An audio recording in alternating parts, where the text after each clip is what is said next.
गुरु गोविंद दोऊ खड़े, काके लागू पाए, बलिहारी गुरु आपनो, जिन गोविंद दियो बताए। प्रस्तुत दोहा संत कवि कबीरदास जी द्वारा रचित है। इस दोहे का अर्थ समझाने से पहले मैं आपको कुछ शब्दों के अर्थ बता देती हूँ, फिर आपको समझने में आसानी होगी। गुरु का अर्थ है शिक्षक। गोविंद का अर्थ हो जाएगा ईश्वर। हालांकि गोविंद कृष्ण भगवान को भी कहते हैं, लेकिन यहाँ ईश्वर है क्योंकि कबीरदास जी निराकार ईश्वर के उपासक थे। अर्थात उनके जो भगवान थे उनका कोई रूप रंग आकार प्रकार नहीं था। वो एक परम शक्ति में यकीन रखते थे, परंतु उनका कोई आकार नहीं था। निराकार ब्रह्म के उपासक थे। दो का अर्थ हो गया दोनों, काके का अर्थ हो गया किसके, पाय का अर्थ हो जाएगा पैर या चरण भी आप लिख सकते हैं, चरण भी हो जाएगा एक और पर्यायवाची। बलिहारी, बलिहारी का अर्थ हो जाएगा न्योछावर।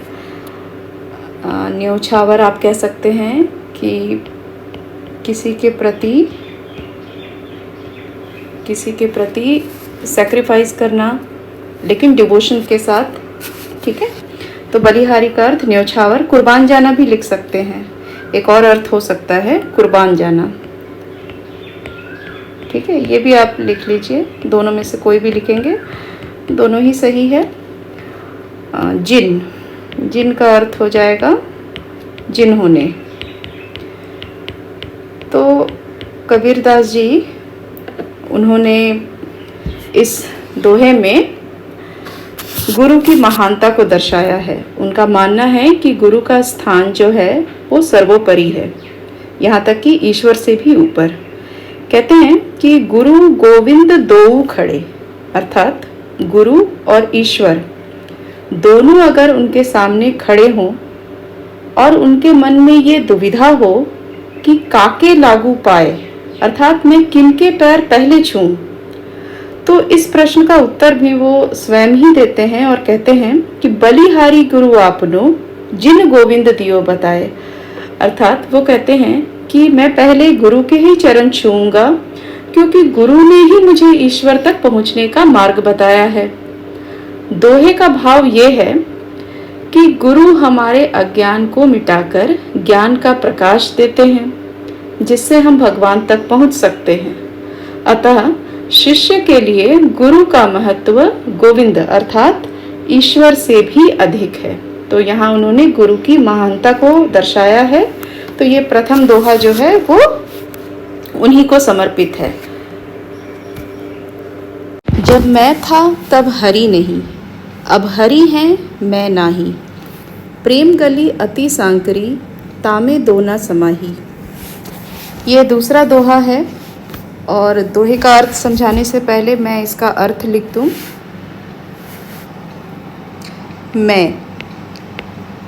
मैं का अर्थ यहाँ अहंकार है, यानी घमंड, ईगो।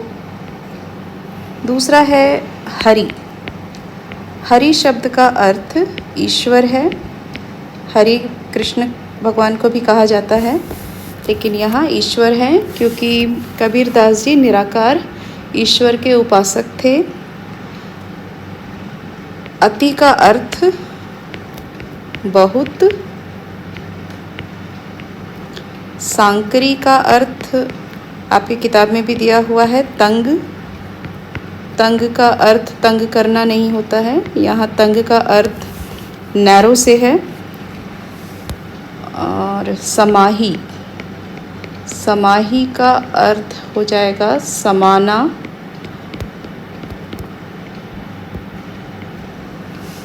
तामे, तामे का अर्थ हो जाएगा उसमें। तो कबीरदास जी कहते हैं कि भगवान की प्राप्ति के मार्ग में सबसे बड़ी बाधा मनुष्य का घमंड है और केवल अहंकार शून्य होकर अर्थात बिना अहंकार के ही ईश्वर की प्राप्ति हो सकती है। वे कहते हैं कि जहाँ घमंड होता है, अहंकार होता है, वहाँ भगवान का वास नहीं होता है और जहाँ भगवान विराजते हैं वहाँ घमंड हो ही नहीं सकता, क्योंकि प्रेम की गली अत्यंत तंग है, अत्यंत पतली है, सांकरी है। और प्रेम की गली अर्थात भगवान के प्रति जो भक्ति भावना है, भगवान के प्रति जो प्रेम है, वो गली बहुत ही पतली है, बहुत ही संकरी है। उसमें या तो भगवान के प्रति प्रेम या मनुष्य का अहंकार रह सकता है। दोनों चीज़ें एक साथ नहीं रह सकती हैं। अहंकार मनुष्य के लिए अभिशाप है और एक अहंकारी व्यक्ति को कभी भी भगवान की प्राप्ति नहीं हो सकती। तो प्रेम की गली में या तो भगवान रहेंगे या अहंकार। अहंकारी व्यक्ति कभी भगवान के प्रेम को समझ ही नहीं सकता है। कांकर पाथर जोरी के मस्जिद लई बनाए, ता चढ़ी मुल्ला बांग दे, क्या बहरा हुआ खुदाए। ये तीसरा दोहा है। इनके अर्थ आप लिख लीजिए, शब्दों के अर्थ। कांकर का अर्थ है कंकड़, कंकड़ यानी जो छोटे छोटे पत्थर होते हैं, पेबल्स। पाथर यानी पत्थर। जोरी के, जोरी के इसका अर्थ हो जाएगा जोड़ना, ठीक है, जोड़कर। यहाँ मैं जोड़ना लिख रही हूँ। मस्जिद, मस्जिद सिर्फ लिखने का तरीका थोड़ा अलग हो जाएगा, ये इसका शुद्ध रूप हो जाएगा मस्जिद, ठीक है। लई यानी लेना, ता चढ़ी, ता यानी उस पर, चढ़ी चढ़कर, मुल्ला, मुल्ला का मैं लिख दे रही हूँ, मुल्ला का हो जाएगा मौलवी, जो मस्जिद में नमाज पढ़ते हैं, ठीक है। जो बांग, बांग का अर्थ हो जाएगा मुर्गे की आवाज़, मुर्गे की आवाज़ यानी ज़ोर ज़ोर से चिल्लाना यहाँ पर है, लेकिन बांग देना यानी मुर्गे की आवाज़ को कहते हैं। खुदाए, इसका अर्थ है खुदा, ईश्वर, ठीक है। तो इस दोहे में कबीर दास जी ने मुसलमानों की आराधना पद्धति का विरोध किया है। कबीर दास जी जो थे वो धार्मिक कुरीतियों के विरोधी थे। जो बाह्य आडंबर होते थे उनका वो हमेशा विरोध किया करते थे। और ऐसा नहीं है कि सिर्फ मुसलमानों का ही किया है, उन्होंने हिंदुओं का भी किया है। आज के युग में अगर कोई ऐसा कहता तो बहुत बड़ी मुश्किल में फंस जाता। खैर ये काफ़ी कई साल पहले कहा गया है। और उनका मानना था कि भगवान को प्राप्त करने के लिए ज़ोर ज़ोर से चिल्लाने की आवश्यकता नहीं है। और उन्होंने यहाँ मुसलमानों के अजान देने की प्रथा का विरोध किया है। वो कहते हैं कि कांकर पाथर जोरी के, यानी कंकड़ पत्थर जोड़ करके मस्जिद लई बनाए, मस्जिद बना लिया गया है। ता चढ़ी मुल्ला बांग दे, उस मस्जिद में चढ़कर मुल्ला यानी मौलवी साहब सुबह सुबह मुर्गे की तरह ज़ोर ज़ोर से खुदा को आवाज़ देते हैं, उन्हें पुकारते हैं। वो कहते हैं कि क्या बहरा हुआ खुदाए, कहते हैं कि क्या खुदा बहरा है जो उनको इतनी ज़ोर से चिल्ला करके बुलाने की आवश्यकता है। तो कबीर दास जी का ये मानना है कि ईश्वर को याद करने के लिए, ईश्वर को बुलाने के लिए ज़ोर ज़ोर से चिल्लाने की आवश्यकता नहीं है। यह सिर्फ दिखावा है, बाह्य आडंबर है। ईश्वर भक्तों के मन की बात को भी सुनते हैं और इसीलिए उन्होंने मुसलमानों की इस आराधना पद्धति का विरोध किया है और कहते हैं कि ईश्वर को याद करने के लिए, खुदा को याद करने के लिए ज़ोर ज़ोर से चिल्लाने की आवश्यकता बिल्कुल नहीं है। ईश्वर सभी के मन की बात को सुनते हैं। पाहन पूजे हरि मिले, तो मैं पूजूं पहाड़, ताते ये चाकी भली, पीस खाए संसार। ये चौथा दोहा दिया गया है। पहले आप इसका अर्थ समझ लीजिए, लिख लीजिए। पाहन का अर्थ हो जाएगा पत्थर, हरि यानी ईश्वर,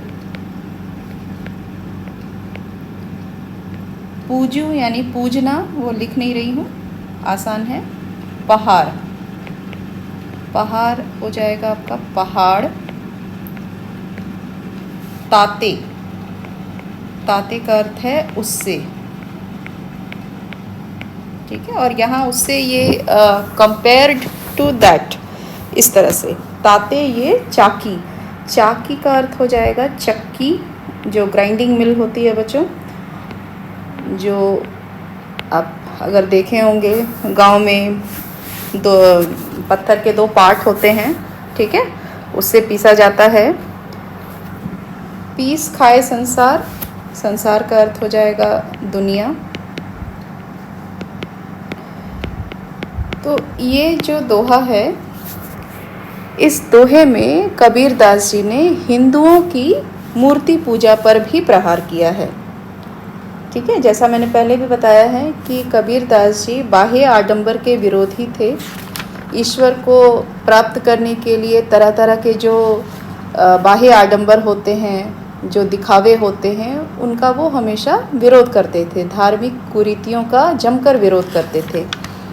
और उन्होंने हिंदुओं की मूर्ति पूजा का विरोध करते हुए कहा है, पाहन पूजे हरि मिले, यानी पत्थर को पूजने से यदि भगवान मिलते हैं तो मैं पूजूं पहाड़, तो मैं पहाड़ की पूजा करूंगा।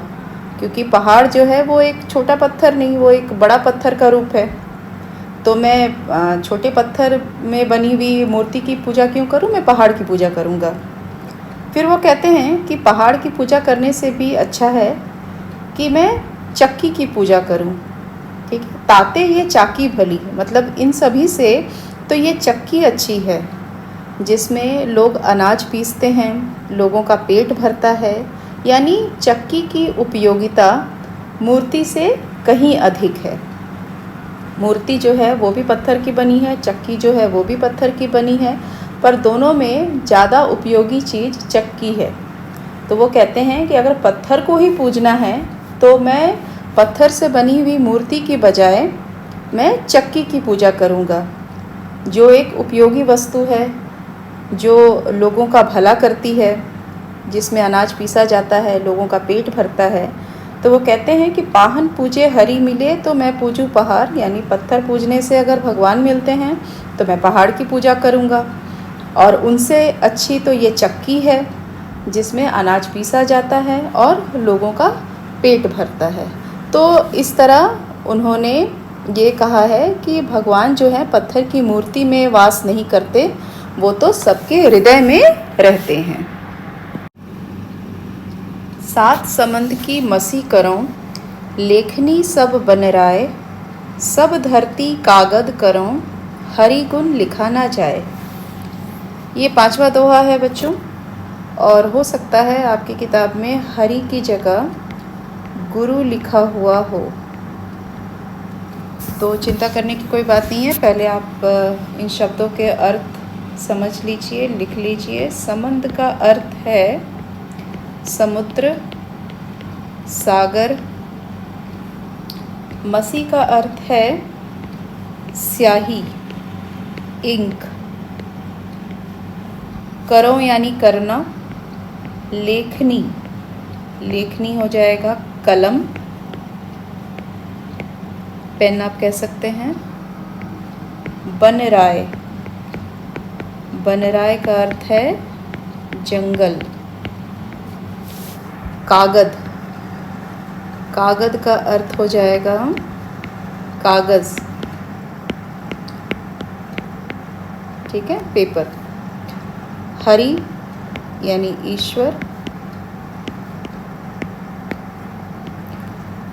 गुण, सिर्फ लिखने का तरीका अलग हो जाएगा, गुण ये शुद्ध रूप है, ठीक है। तो यहाँ कबीरदास जी कहते हैं कि भगवान के गुण अनंत हैं, असीम हैं। असीम का अर्थ होता है जिसकी कोई सीमा ना हो, और इनके गुण इतने होते हैं कि जिनको लिखना किसी व्यक्ति के लिए संभव ही नहीं है। तो कबीरदास जी कहते हैं कि 7 समुद्र की मसी करो, अगर 7 समुद्र की स्याही बना ली जाए, लेखनी सब बन राय, और इस धरती पर उपस्थित सभी वनों की लकड़ी से अगर कलम बना ली जाए, सब धरती कागज करो, यानी पूरी जमीन, पूरी धरती को ही कागज का रूप मान लिया जाए, तब भी हरि गुण लिखा ना जाए। ईश्वर के या गुरु के गुण लिखना किसी के लिए भी संभव नहीं है।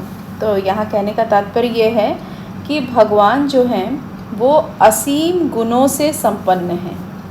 उनके गुण इतने होते हैं कि एक व्यक्ति उनके गुणों को लिख कर नहीं बता सकता, और इसीलिए उन्होंने ये उदाहरण के तौर पे कहा है कि यदि ऐसा हो, ये असंभव कार्य है, लेकिन यदि 7 समुद्र की स्याही बना ली जाए, सभी लकड़ियों से, है ना, एक कलम बना ली जाए, और पूरी धरती को ही कागज बना लिया जाए, तब भी ईश्वर के गुणों को लिखना असंभव है। ईश्वर के गुणों का बखान एक व्यक्ति के लिए करना असंभव कार्य है। ईश्वर के गुणों का बखान नहीं किया जा सकता है।